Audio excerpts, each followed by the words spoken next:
¿Cómo están? Mi nombre es Jenny Caldas, soy socia del estudio Rodrigo Elías y Medrano del despacho de Recursos Naturales y Medio Ambiente.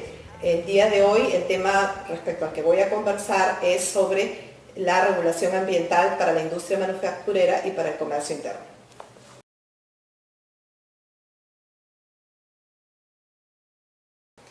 Bueno, la industria manufacturera cuenta con un reglamento ambiental desde el año 1997.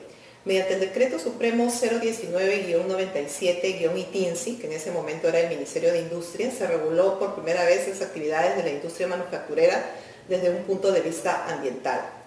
Posteriormente a esta norma se emitieron algunas otras normas complementarias destinadas precisamente a lograr la aplicación de este reglamento, como por ejemplo los protocolos para realizar monitoreos, guías para la elaboración de estudios de impacto ambiental, guías para la elaboración de los programas de adecuación y manejo ambiental como PAMAS, guías de participación ciudadana y otros instrumentos que servían básicamente para poder aplicar el Decreto Supremo, que es el reglamento para las actividades manufactureras en materia ambiental. Luego, después de mucho tiempo, en el año 2015, se volvió a dictar otro reglamento ambiental, con la diferencia que ya no solamente incluye a las actividades de la industria manufacturera, sino también incluye a las actividades de comercio interno, que de cierta manera venían siendo materia de un vacío, puesto que no había ninguna disposición que regulara los instrumentos de gestión ambiental y los procedimientos de aprobación de instrumentos para el sector comercio interno. Tenemos entonces dos normas que se han emitido, las más importantes, que son las que hemos mencionado, las del 97 y las del 2005, una serie de normas complementarias adicionales, y recientemente OEFA ha sacado una tipificación de infracciones y sanciones para la industria manufacturera y comercio interno, que ya está en vigencia y que también ya viene siendo aplicada por OEFA en los diferentes procedimientos sancionadores que ha iniciado.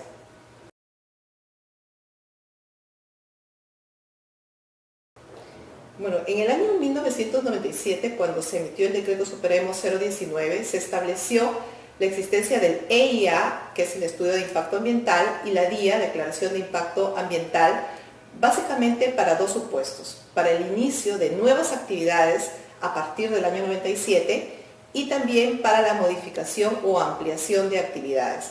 En ese momento, en el 97, aún no estaban muy desarrolladas las figuras de modificación o del informe técnico sustentatorio, que ahora es bastante conocido. Entonces, incluso para las modificaciones se tomaba en cuenta un EIA o una declaración de impacto ambiental. Eso es en materia de nuevas actividades. Respecto a las actividades en curso, se establecieron dos instrumentos: el PAMA, que es el Programa de Adecuación y Manejo Ambiental, que ya existe también en otros sectores, y el Diagnóstico Ambiental Preliminar, denominado DAP. Esos dos instrumentos eran para las actividades en curso. Sin embargo, no se estableció un plazo determinado para presentar el Diagnóstico Ambiental Preliminar DAP o el PAMA. Esto debido a que se priorizaron ciertas actividades. La actividad industrial es demasiado amplia, incluye una serie de subsectores, el subsector manufactura es amplísimo. Entonces, la opción que tuvo el Ministerio de la Producción fue priorizar aquellos sectores que consideraba que ambientalmente eran más riesgosos de cierta manera. Entonces, priorizó sectores como cemento, papel, curtiembre, textil, metalmecánica, entre otros, para que estos sectores vayan presentando sus instrumentos de adecuación, es decir, sus PAMAS y o sus DAPs de corresponder.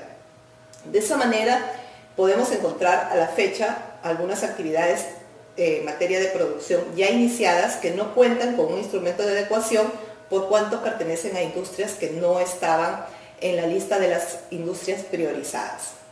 Ahora, algo interesante en el sector industria y que no pasa en los otros sectores es que tienen esta figura del DAP o Diagnóstico Ambiental Preliminar. Esta figura es interesante porque es un documento anterior al PAMA, es un documento que refleja los impactos ambientales de una actividad que ya se viene llevando a cabo, de una actividad en curso, y en base a ese documento, este Diagnóstico Ambiental Preliminar, se determina si la empresa necesita presentar un PAMA o si puede quedarse con el Diagnóstico Ambiental Preliminar, que es un documento más sencillo, más pequeño y que básicamente implica actividades con un menor riesgo ambiental. Esa es una figura que se tiene solo en industria y que es bastante distinta, digamos, a lo que regulan otros sectores como minería, hidrocarburos, entre otros. Entonces, vamos a encontrar empresas que se quedaron solo con su DAP porque el resultado final fue que no necesitaban un PAMA, y empresas que, habiendo presentado un DAP, finalmente tuvieron que presentar un PAMA porque el resultado del DAP arrojó que por sus actividades, por sus impactos, necesitaban un instrumento mucho más complejo. Ahora bien, el DAP incluso también contiene ciertas medidas de adecuación, pero son medidas de adecuación de menor magnitud, que deben ser cumplidas en un plazo de 6 meses, un año, en verdad no mucho tiempo, pero sí contempla el DAP algunas medidas de adecuación. Cuando una empresa se queda solo con su DAP, se obliga a ciertas medidas de adecuación, pero que no son de gran escala. Cuando pasa al PAMA, sí se necesitan medidas de adecuación que son mayores y que pueden llegar hasta los 5 años. Entonces, esa es la diferencia. Si nosotros vemos a la fecha la industria en general, vamos a encontrar empresas que tienen EIA o DIA, porque empezaron sus actividades después de 1997, empresas que tienen PAMA, porque sus actividades se consideran como de una adecuación mayor, empresas que se quedaron solo con su DAP, porque se consideran de una adecuación menor, y algunas empresas que estaban en curso en el 97 y que no cuentan con ningún instrumento de adecuación. Esto porque no había una fecha límite para que lo presenten y no estaban dentro de ninguno de los sectores priorizados. Entonces, en realidad se puede encontrar una gran gama de instrumentos dentro del sector industria debido a esta diferenciación que se hizo y debido a esta priorización de subsectores que existe en el sector industria.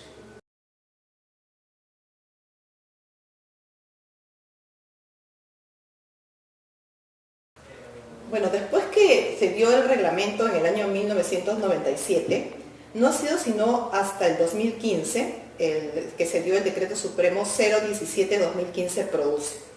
Esta norma básicamente lo que busca es adecuar el reglamento ambiental para el sector industria al reglamento general del SEIA, al Sistema de Evaluación del Impacto Ambiental. Como sabemos, existe un reglamento general del Sistema de Evaluación del Impacto Ambiental y la idea es que todos los sectores se adecúen a este reglamento. Y en base a ese principio es que el Ministerio de la Producción emitió este Decreto Supremo en el año 2015 para adecuar su reglamento.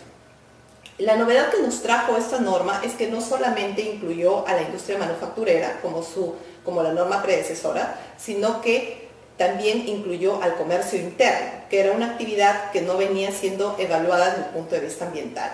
Dentro del comercio interno tenemos, por ejemplo, los centros financieros, las tiendas por departamentos, los centros comerciales, los supermercados, entre otras actividades. Asimismo, esta norma nos trajo dos tipos de instrumento ambiental, ¿no? Los instrumentos ambiental preventivos, que son básicamente el EIA, Estudio de Impacto Ambiental, el EIA semidetallado y la DIA. Y también instrumentos de gestión ambiental correctivos, como son el PAMA, que es el Programa de Adecuación y Manejo Ambiental, y la DA, que es la Declaración Ambiental de Adecuación. Entonces, esos son los nuevos instrumentos que nos trajo esta norma. Respecto a la adecuación, lo que es importante tener en cuenta es que esta norma, a diferencia de la norma anterior, de la norma del 97, sí ha establecido un plazo de adecuación general, es decir, no ha priorizado subsectores, sino que ha dado un plazo de adecuación general que es de 3 años. Se entiende que contados a partir del 4 de septiembre del 2015, lo que quiere decir que este 4 de septiembre del 2018 tendrían las empresas que a la fecha de la dación de esta norma, es decir, que al 2015 hayan estado realizando actividades, tendrían que presentar su instrumento de adecuación, sea una DAA, que es, digamos, para un menor riesgo ambiental, o un PAMA, que es para un mayor riesgo ambiental. La forma como se debe determinar si es que se necesita un DAA o se necesita un PAMA es básicamente el uso de una metodología en función al riesgo ambiental que implique cada una de las actividades. A la fecha no se ha expedido aún la norma que apruebe esta metodología. En ese sentido, en realidad existe cierta inseguridad jurídica para los administrados respecto a si aplicar un DAA o un PAMA. ¿Cómo se ha venido afrontando esta situación a la fecha? Normalmente las empresas recurren al Ministerio de la Producción a efectos de consultarles si lo que necesitan presentar es un DAA o un PAN. Y el Ministerio de la Producción les responde y en base a eso es que presentan la documentación que pueda corresponder de acuerdo a las indicaciones que el Ministerio ha dado. Sin embargo, la metodología aún no ha sido aprobada y, como les mencionaba, ya el 4 de septiembre del 2018 vence el plazo para la presentación. No sabemos si se va a dar una ampliación o si simplemente tendrán que presentarse las consultas y ser respondidas por el Ministerio en cada caso. Otro aspecto importante a considerar es también la importancia de los planes de cierre en industria y en comercio interno. En la norma anterior se establecía la presentación de un plan de cierre. Esta norma también establece la presentación de un plan de cierre, pero ya define un poco mejor la posibilidad incluso que tiene la autoridad de pedir garantías financieras como cartas fianza, pólizas de caución, entre otras, a efectos de garantizar que al término de la actividad industrial o de la actividad de comercio interno se pueda asegurar la rehabilitación o restauración del área que haya sido ocupada por la industria o por la actividad de comercio.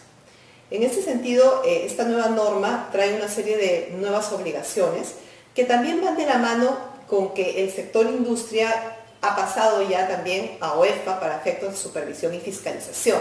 Entonces, a la fecha, OEFA está siendo mucho más activo en supervisar y fiscalizar a las industrias. Por ejemplo, está verificando que cumplan con los monitoreos, porque tienen obligaciones de monitorear, en algunos casos emisiones, efluentes, calidad de aire, etc. Entonces, al contar ya con una escala de multas y sanciones, OEFA está fiscalizando el cumplimiento de monitoreos, está fiscalizando el cumplimiento de los compromisos que se establecieron en el DAP, que es el instrumento de adecuación anterior, el que se aprobó en el año 97. De manera tal que hay muchas empresas que a la fecha vienen siendo supervisadas y eventualmente podrían ser multadas por no haber cumplido con las obligaciones del DAP, o sea, del Diagnóstico Ambiental Preliminar, que fue el predecesor a la DAA que existe actualmente.